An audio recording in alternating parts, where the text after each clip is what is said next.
What up mga anchors? What up syempre sa aking mga solid subscribers, no? So ngayon, napapanoorin natin itong yung kay Jerome ito eh. Ito yung Bonnie and Clyde featuring Leo, no? Solo performance ito, no? So sabi ko nga sa inyo, darating tayo sa point na manonood tayo ng mga solo performance nila, no? And ito, simulan natin kay Jerome, no? And manonood pa tayo ng ibang performance. Alam ko marami pa ako na miss na performance nila dun sa Horizon, pero isa-isahin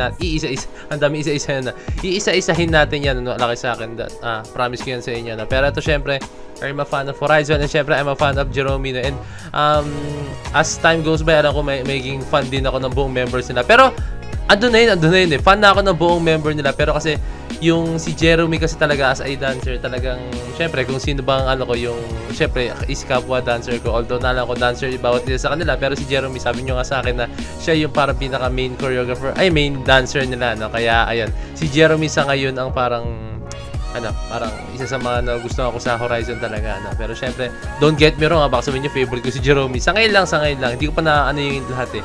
Kumbaga, yung strengths kasi ni Jerome talaga yung pagkasayaw niya talaga, no? And ito, yan natin to. Hindi ko alam kung more on dancing to, or hindi ko rin alam kung more on vocal siya, or hindi natin alam. Pero, ayaw na patagalin pa. I-analyze na natin, or hindi naman analyze, basta panoorin na lang show. Without further ado, let's all watch this.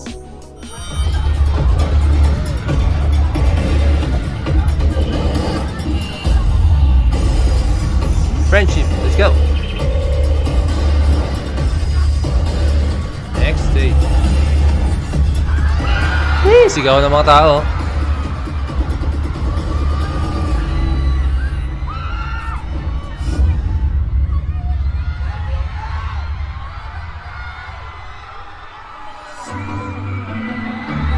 Nice. Hey!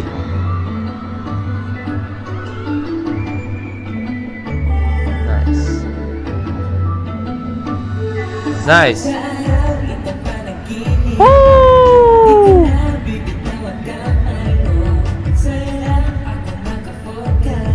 Nice. So, ito ulitin natin yung bandang umpisa. May nakita ko ron, medyo na-amaze ako. Ito yung part na yun, no?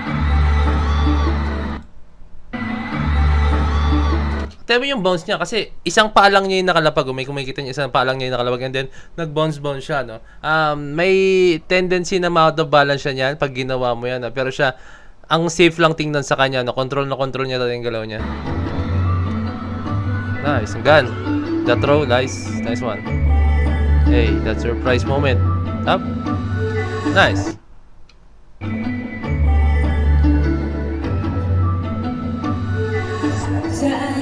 Nice.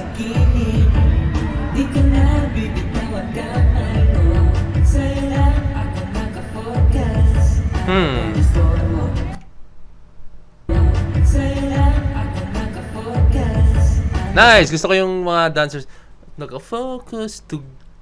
Parang guman sila. Tanya. Tug. Eh.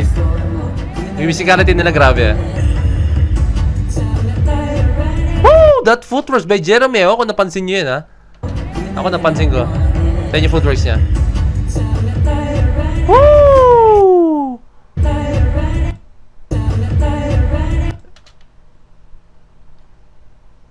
Tignan yung footworks niya. Hindi siya basta-bastang footworks, maniwala kayo sa akin. Tignan niya. Hindi na nakita yung umpisa kasi medyo marang yung ulo. Kaya. Look at those switch, no? Gumagan-gan yung paa niya, then nag-move dito. Galing nga, nakikita mo talaga dito yung yung attention to detail sa galaw talaga ni Jerome talaga, no? Para sa akin, isa to sa mga nagustuhan ko talagang mga ginagawa ni Jerome, no? Talaga yung mga every detail ng steps talagang ginagawa niya talaga, and napaklaro talaga tingnan. Kung hindi niya nagawa ng maayos yun, hindi ko talaga siya mapapansin as ina, pero nagawa niya ng maayos yun, na naging klaro siya sa aking paningin, no?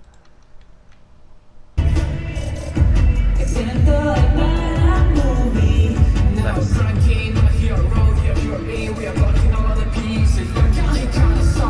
So I think siya si Leo.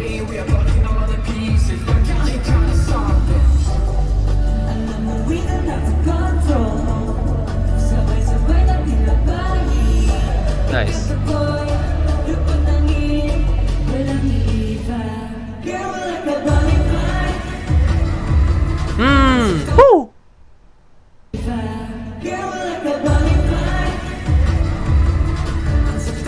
Teka lang, wait lang, wait lang.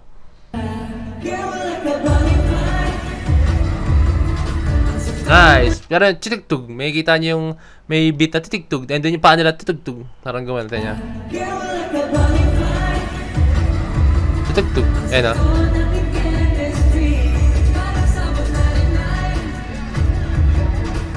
Nice. That choreography.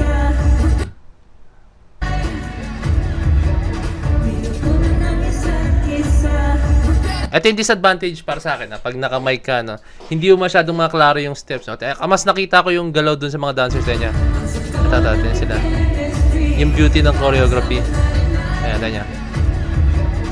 Yan, yung part na yun, no, mas nakita ko siya, mas nangibabaw siya sa akin, no, kasi buo yung galaw nila. Si Jeremy kasi medyo kasi gawa ng may hawak siyang mic, hindi niya magawa ang buo, no. Talagang may hawak siya, no.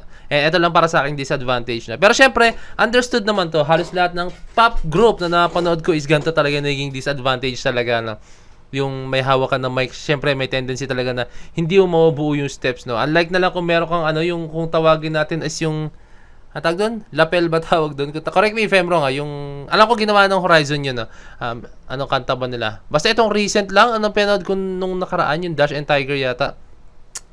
Dito yung mic nila, no? And nakabuo sila ng steps, no? Ewan ko lang kung ang disadvantage yun. Para sa akin nga, parang mas okay na yun na lang lagi talagang mic nila, no? Talagang meron sila lagi dito para nakabuo sila ng steps na. Pero ang naisip kong disadvantage nun is paano pag halimbawang hihinga ka or wala kang sasabihin, syempre rinig na rinig yun, no. And pero pag may mic ka, talagang pwede mong alisin pag parang wala kang moment, no. Para sa akin yun yung disadvantage. Ewan ko lang kung anong purpose kung bakit hindi yung ibang mga pop group or kahit hindi pop group, basta yung mga individuals, no, mga artists, no, but minsan ayaw nila ng ganito, mas gusto nila naka-mic talaga, no. I think sa quality rin ng mic, no, mas maganda yung quality ng mic pag yung dito talaga yung handheld.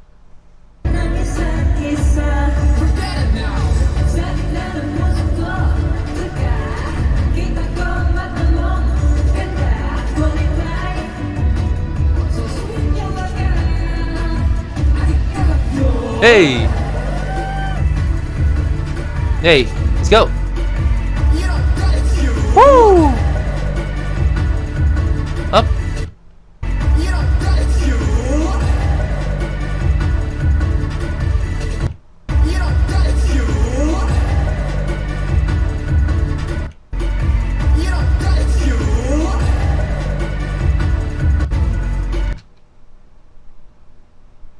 Hindi parang hindi nauna si Jeremy. Parang nauna si Jeremy dun eh. Hindi ko alam kung intended mangyari yun. Tayo nyo, Marta. Mauna yumuko si Jeremy. Tayo nyo. Ayan na. Op, yumuko agad siya. Kita nyo. Hindi siya gumana, no? Ha! Yung hit muna sa gitna bago bumaba. Hindi niya ginawa yan. Tayo nyo. Natin, no? Ayan.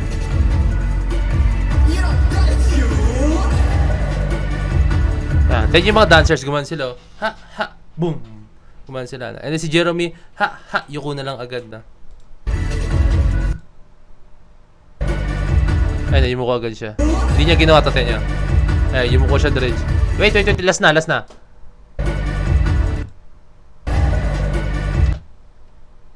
Siya lang talaga yumuko si Jeremy. I don't know kung nagkamali siya sa part na yun, no? Pero I think this is a dance break. More on usually pag dance break, pansin ko lang sa mga pop group, talagang pare-pareho yung steps nila, tapos siguro mangyayari lang is more on transition like palit blockings, no? I think nagkamali si Jeremy doon, nauna siya, pero para sa akin yung mga fans, I think hindi nila nahalata yun since nasa gitna naman si Jeremy, walang problema, no? And kasi usually pag nasa gitna ka, pwede kang umadlib or what, no? It's your time to shine, no?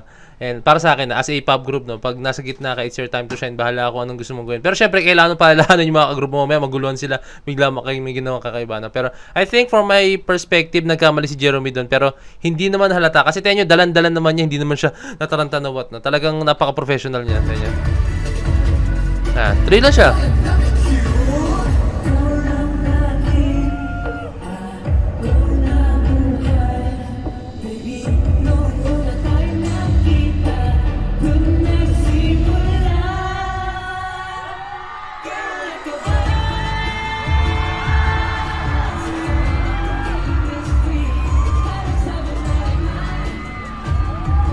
Nice.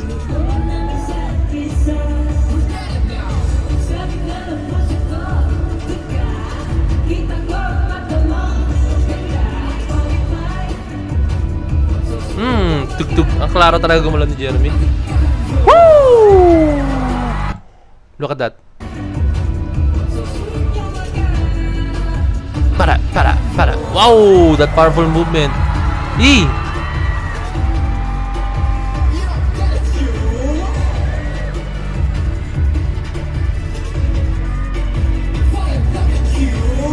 Nice! Grabe yung solo part ni Jeremy. Ganyan.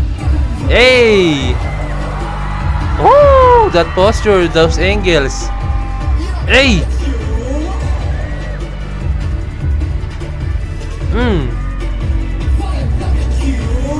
Nice man. Grabe, grabe yung future na itong batang to si Jeremy talaga as in. Sa pagkasayaw niya, malaki sa akin from a dancer perspective na yung pagkasayaw niya is napakagrabe din talaga as in, napakagrabe na. Hindi mo siya makikitaan na parang awkward sa isang steps, no? Talagang inaaral niya pag may tinuro yung coach niya or what na. Pero yun, shoutout kay Jeremy, napakalaki ng future na itong batang to. And I'm very hoping na ma-meet ko one day itong mga batang to, tong Horizon na to. Na. And yun, sabi ko nga sa inyo, I'm a big fan of Horizon na, no? Kaya talagang inaabahan ko yung mga performances nila, no? Kaya yun, doon pa tayo ng mga nila. Pero so far so good. Sobrang solid ng performance si Jeremy na. Ang ganda. Yun lang yung nasabi ko kanina is yung part lang na yun.